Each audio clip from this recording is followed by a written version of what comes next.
నరేంద్ర మోదీ గారి పిలుపు మేరకు రాష్ట్ర ప్రభుత్వం అయితే పొదుపు చర్యలు ప్రకటించింది. నిన్న కేబినెట్ సమావేశంలో కొన్ని కీలక నిర్ణయాలు అయితే తీసుకోవడం జరిగింది. ఇంకా 48 గంటల్లో విధి విధానాలు రూపొందించాలని అధికారులకు అయితే ఆదేశాలు ఇచ్చారు. అయితే ప్రభుత్వ రంగంలో తీసుకోవాల్సినటువంటి చర్యలేవి, ముందుగా ప్రభుత్వ రంగంలో పొదుపు చర్యలు ఏ విధంగా ప్రారంభించాలి అనే దాని మీద నిన్న చంద్రబాబు గారు కేబినెట్లో అయితే సుదీర్ఘంగా చర్చించారు. దీనికి సంబంధించి సంబంధిత అధికారుల నుంచి కొన్ని వివరణలు కూడా తీసుకున్నారు. అయితే 48 గంటల్లో పేపర్ మీద పెట్టి ఒక ఫుల్ ఫ్లెడ్జ్డ్ ప్రొఫార్మాతో రావాలి, విధి విధానాలు పూర్తిగా ఖరారు చేసి తీసుకురావాలని చెప్పారు. అయితే చంద్రబాబు గారి ఆలోచన మేరకు వర్క్ ఫ్రమ్ హోమ్, ప్రభుత్వ ఉద్యోగులకు వర్క్ ఫ్రమ్ హోమ్కి సంబంధించిన అంశాన్ని కూడా పరిశీలించాలని చెప్పడం జరిగింది. అలాగని చెప్పి వర్క్ ఫ్రమ్ హోమ్ అంటే కంటిన్యూగా వర్క్ ఫ్రమ్ హోమ్ కాదు. సో వారానికి 1 రోజు, 2 రోజులు, 3 రోజులు, అంటే ఎన్ని రోజులు పాసిబుల్ అవుద్ది, అలాగే ఏ శాఖల్లో వర్క్ ఫ్రమ్ హోమ్ ఇవ్వచ్చు, అంటే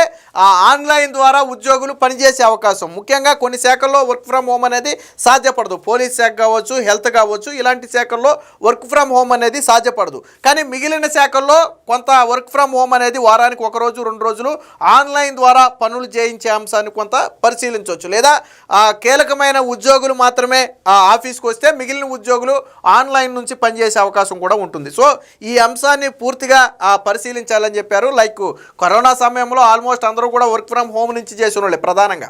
సో అప్పుడు ఇక ప్రభుత్వాన్ని లేదు, ప్రైవేట్ అని లేదు, ఇక అందరూ కూడా ఆల్మోస్ట్ వర్క్ ఫ్రమ్ హోమ్ చేసిన వాళ్ళే. సో అలాగే ఇప్పుడు కూడా కొంత, ఇప్పుడు అనేది కరోనా గురించి కాదు, ఇంధన ఖర్చును పొదుపు చేయటం కోసం. సో అలాగే పబ్లిక్ ట్రాన్స్పోర్ట్ వాడకాన్ని పెంచి వ్యక్తిగత వాహనాల వాడకాన్ని తగ్గించాలి అనేది చంద్రబాబు గారి ఆలోచన. అలాగే ప్రైవేట్ కంపెనీలకు కూడా కొన్ని సూచనలు, సలహాలు కూడా చేశారు. అవకాశం ఉన్న కంపెనీలు వర్క్ ఫ్రమ్ హోమ్ విధానాన్ని ఇవ్వాలని చెప్పారు. దీన్ని ఆల్రెడీ నరేంద్ర మోదీ గారి పిలుపుతోనే చాలా ప్రైవేట్ కంపెనీలు వర్క్ ఫ్రమ్ హోమ్ విధానాన్ని ఆల్రెడీ అమలు చేయడానికి సిద్ధపడ్డాయి. వాస్తవానికి కరోనా తర్వాత చాలా ప్రైవేట్ కంపెనీలు ఇప్పటికీ కూడా సాఫ్ట్వేర్ ఫీల్డ్లోకి వచ్చేటప్పటికి వారానికి 5 రోజులు, 10 రోజులు ఆఫీస్కి వెళ్ళాలి, మిగతా 10-15 రోజులు ఇంటికాడ ఉండి వర్క్ చేయొచ్చు. చాలా కంపెనీలు ఇంకా అదే విధానం కొనసాగుతుంది. కొన్ని కంపెనీలు అయితే పూర్తిగా వర్క్ ఫ్రమ్ హోమ్కే ఇచ్చేసి అక్కడి నుంచే వర్క్ను కూడా నడుపుతున్నాయి. ఎందుకంటే ఆఫీసుల మెయింటెనెన్స్ ఖర్చు కూడా తగ్గుద్ది వాళ్ళకి. అయితే ఇప్పుడు కొన్ని కంపెనీలు రెగ్యులర్గా ఈ కరోనా తర్వాత కొంతకాలం తర్వాత ఇప్పుడు మళ్ళీ ఆఫీసులకు రెగ్యులర్గా రావాలని చెప్పి ఉద్యోగులకు మెయిల్స్ పంపడంతో కంటిన్యూగా వారం రోజుల పాటు కూడా 5 రోజులు ఆఫీసులకు వెళ్తున్నారు. వాళ్లకు కూడా వర్క్ ఫ్రమ్ హోమ్ విధానాన్ని అమలు చేయాలని చెప్పి నరేంద్ర మోదీ గారు కూడా ఒక పిలుపునిచ్చారు. సో అవకాశం ఉన్న కాడికి అందరూ దాన్ని పరిశీలించాలని చెప్పి, అంటే ఇదేమి ఆదేశం కాదు, సో బాధ్యత, ఒక వ్యక్తిగత బాధ్యతగా, మీ బాధ్యతగా దాన్ని తీసుకుని ఆ అవకాశాన్ని పరిశీలించాలని చెప్తే చాలా కంపెనీలు ఇప్పటికే వర్క్ ఫ్రమ్ హోమ్ విధానానికి మళ్ళీ కొంచెంగా మారుతున్నాయి. ఆల్రెడీ కొన్ని ఈ నెల 15 నుంచి, కొన్ని ఈ నెల ఆఖరి నుంచి ఇలాగా వర్క్ ఫ్రమ్ హోమ్కి అయితే అలవాటు చేసే విధానానికి సంబంధించి ఆల్రెడీ నిర్ణయాలు కూడా తీసుకుంటున్నాయి. ముఖ్యంగా ఆంధ్రప్రదేశ్లో చంద్రబాబు గారు కూడా కాన్వాయ్ల సంఖ్య తగ్గించడంతో పాటు అన్ని శాఖల్లో కూడా ఇంధన పొదుపుకు సంబంధించిన ఒక పూర్తి డేటాను తీసుకురావాలి, పూర్తి కార్యాచరణను 48 గంటల్లో సిద్ధం చేయాలని చెప్పి నిన్న కేబినెట్ భేటీలో అధికారులకు అయితే ఆదేశాలు ఇవ్వడం జరిగింది. అంటే ప్రతి శాఖలో ఏ శాఖలో ఏ అవకాశం ఉంది, ఫర్ ఎగ్జాంపుల్ ఆర్టీసీలో ఉందనుకోండి, ఆర్టీసీలో ఏ విధంగా ఇంధనాన్ని పొదుపు చేయొచ్చు, అంటే ఎలక్ట్రిక్ వాహనాల సంఖ్యను పెంచవచ్చు, మిగతా వాహనాలు తగ్గించవచ్చు, లేదా ఎక్కువ డీజిల్ ఖర్చు, లేదా ప్రజలు తక్కువగా తిరిగే ప్రాంతాల్లో వాహనాలను, బస్సుల సంఖ్యను తగ్గించడం, ఇలాంటి కొన్ని పొదుపు చర్యలు పాటించే అవకాశం ఉంటుంది. అలాగే ఇతర శాఖల్లో కూడా, అన్ని శాఖల్లో కూడా ప్రతి శాఖలోనూ ఎంత వాహనాల సంఖ్యను తగ్గించవచ్చు, ఎంత పొదుపు చేయవచ్చు అనే దాని మీద జరిగింది. ముఖ్యంగా ఈ ప్రభుత్వ ఉద్యోగులకు వారానికి 2 రోజుల వర్క్ ఫ్రమ్ హోమ్ విధానం పైన కూడా అధ్యయనం చేయాలని చెప్పి నిన్న ఆదేశాలు అయితే ఇచ్చారు.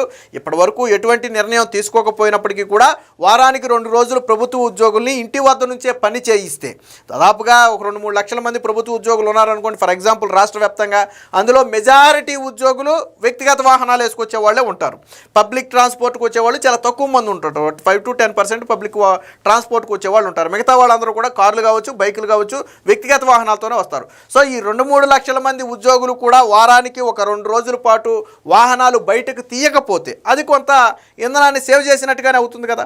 సో అది ప్రజలకు కూడా స్ఫూర్తిగా మారుతుంది కదా. సో ఈ ఉద్దేశంతో చంద్రబాబు గారు అయితే ఈ అంశాన్ని పరిశీలించాలని చెప్పడం జరిగింది. దీనికి సంబంధించినటువంటి వార్త కూడా వచ్చింది, ఒకసారి చూద్దాం. ప్రభుత్వ రంగంలోనూ వర్క్ ఫ్రమ్ హోమ్, సెక్యూరిటీ అనేది ఫ్యాషన్ కాదు, కాన్వాయ్లో వాహనాల సంఖ్యను తగ్గించాలి.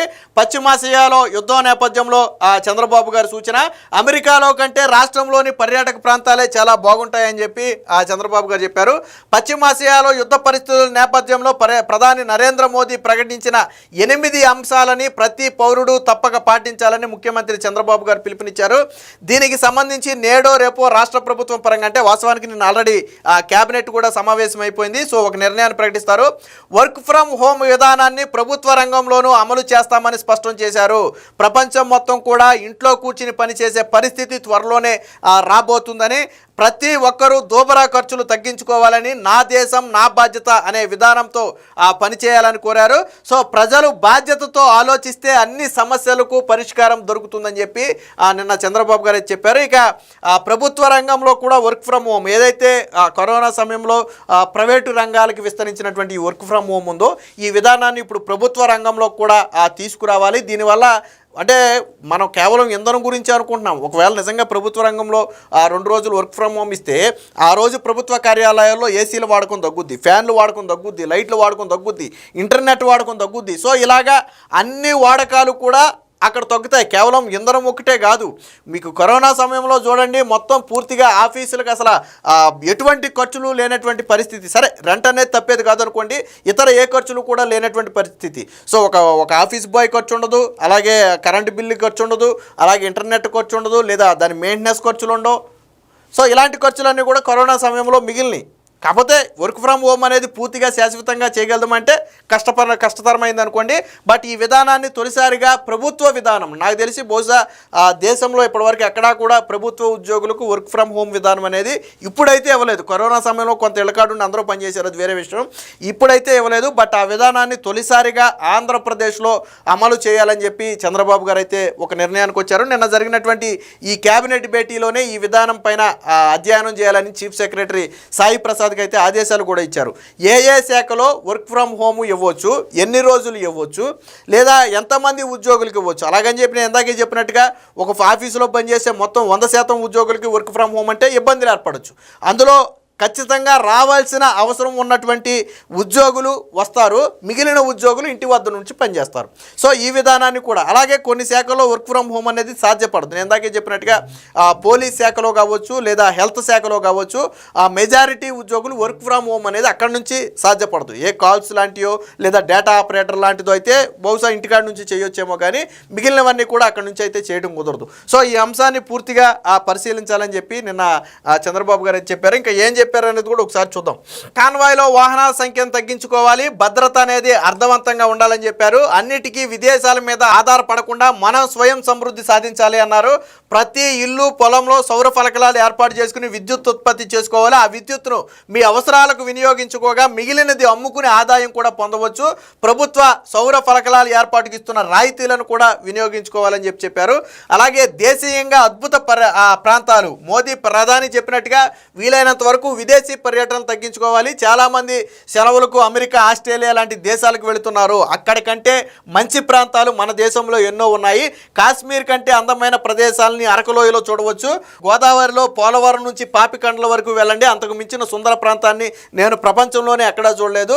గ్రాండ్ కన్యాన్ కంటే కూడా గండికోట చాలా బాగుంటుంది. గోవాను మించిన పర్యాటకం మన సూర్యలంక బీచ్లో ఉంది అని చెప్పి చంద్రబాబు గారు అయితే కొన్ని సూచనలు చేశారు. అంటే సాధారణంగా ఏంటంటే ఈ వేసవిలో ప్రధానంగా వేసవి సెలవులు వస్తేనే ప్రధానంగా చాలామంది ఇతర దేశాలకు లేదా ఇతర రాష్ట్రాలకు టూర్స్ ప్లాన్ చేసుకుంటారు కుటుంబ సమేతంగా. సో ఇలాంటి టూర్స్కి మీరు వెళ్ళాలి అనుకుంటే మొదట మన రాష్ట్రంలో ఉన్నటువంటి ప్రాంతాలకు ప్రాధాన్యత ఇవ్వండి. ఇతర రాష్ట్రాలలో, ఇతర దేశాలలో కూడా లేనటువంటి అద్భుతమైనటువంటి టూరిజం స్పాట్లు మన ఆంధ్రప్రదేశ్లో ఉన్నాయని చెప్పి నిన్న చంద్రబాబు గారు కూడా చెప్పడం జరిగింది. అలాగే దేశీయంగా బంగారం ఉత్పత్తి కూడా పెరగాలని ఒక సూచన అయితే చేశారు. బంగారం కొనుగోలు తగ్గించాలన్న మోదీ సూచనపై ప్రజలు కూడా ఒకసారి ఆలోచించాలన్నారు.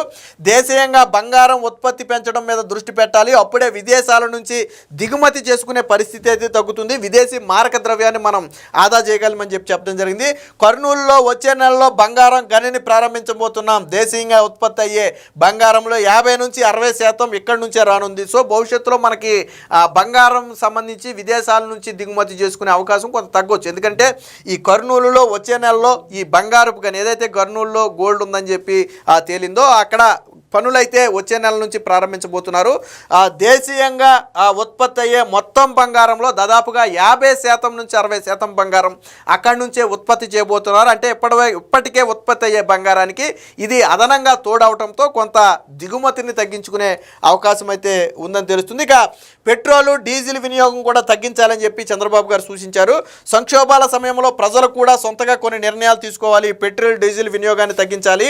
దీనివల్ల విదేశీ మార్గద్రవ్యం ఆదా అవుతుంది. పెట్రోలు డీజిల్ సమస్యలను ప్రభుత్వం చూసుకుంటుందిలే, మాకు సంబంధం లేదన్నట్టుగా ప్రజలు వ్యవహరించకూడదు. మీరు కూడా ప్రభుత్వంలో ఒక భాగస్వామ్యం కాబట్టి ప్రభుత్వానికి సహకరిస్తూ ప్రభుత్వానికి సూచనలు సలహాలు ఇస్తూ మీరు ప్రభుత్వంతో కలిసి ముందుకు సాగాలని చెప్పి నిన్న చంద్రబాబు గారు అయితే పిలుపునిచ్చారు. ఇక ప్రజల ఆలోచన విధానంలో మార్పు రావాలి. స్థానికంగా ఉన్న ప్రతి అంశాన్ని కూడా అందిపుచ్చుకోవాలి. దగ్గర ఉన్నటువంటి వనరులను ఉపయోగించుకోవాలి. ముఖ్యంగా చంద్రబాబు గారు చెప్పినట్టుగా ఈ సోలార్ వ్యవహారం కావచ్చు, ఎలక్ట్రిక్ వాహనాల వినియోగం కావచ్చు, లేదా రాష్ట్రంలో ఉన్నటువంటి ప్రాంతాలను సందర్శించడం కావచ్చు. సో ఇలాంటి అంశాలను ప్రజలు అమలు చేయగలిగితే వీలైనంత వరకు పొదుపు చేయగలిగినట్లే. వీటన్నిటికీ మించి ప్రభుత్వ కార్యాలయాల్లో కూడా వర్క్ ఫ్రమ్ హోమ్ విధానాన్ని అమలు చేస్తామని చెప్పారు. దీనికి సంబంధించి విధి విధానాలు ఖరారు చేయాలని ఇప్పటికే అధికారులు కూడా ఆదేశాలు అయితే జారీ చేయడం జరిగింది. ఏది ఏమైనా ప్రధాని నరేంద్ర మోదీ గారి పిలుపు మేరకు నా దేశం నా బాధ్యత అనే అంశాన్ని ప్రజలందరూ కూడా ఒక బాధ్యతగా తీసుకుని పాటించాలి. ప్రభుత్వ సూచనలు సలహాలు పాటిస్తూ ప్రభుత్వానికి సహకరించాలి. ప్రతి ఒక్కరూ కూడా ఈ దేశంలో భాగస్వామ్యమే. ఈ దేశానికి మనం ఎంతో కొంత చేయాలి అనే ఒక స్ఫూర్తితో ప్రజలు పనిచేయాలని చెప్పి నిన్న చంద్రబాబు గారు అయితే పిలుపునివ్వడం జరిగింది.